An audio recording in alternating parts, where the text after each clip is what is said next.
Vay har bir yâri vefadar bize yar olsun. Acan adam olur.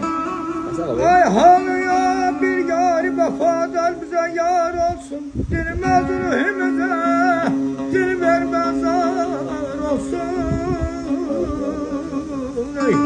Yaşa. Vermez adana körü.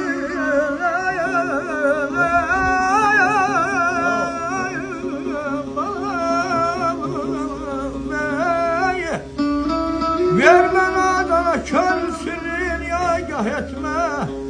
Deme yaşkarı gerek dahi de yalanlar olsun.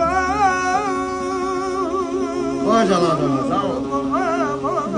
Sadayı musiki hoşdur. Yaşa.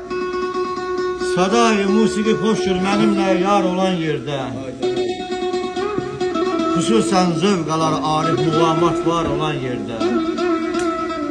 Yaranmıştır muğamatım ədəb-ül şuq qəzəllərdən. Qəzəllər iqtiraf eylər qara gözlü gözəllərdən. Gözəllər imtina etmez bu sevdaya dözənlərdən. Həmişə şad olar dillər kamança tar olan yerdə. Xüsusən zövq alar arif muğamat var olan yerdə. Ey cavanlar sizi tanırsa canım kurban. Vay vay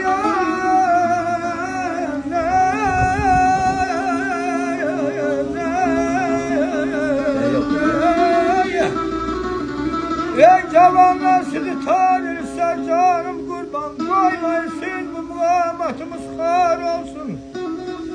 Her an her ne geliyor.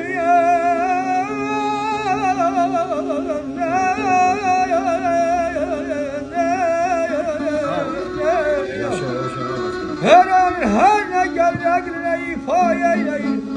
Musikinize eylesek bizler çınar olsun demeyin.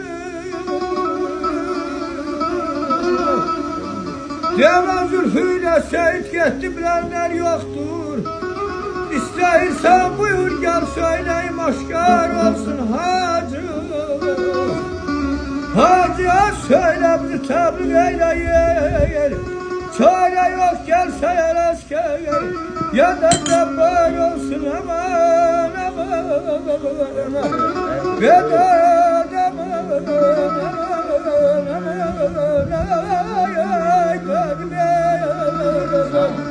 Aman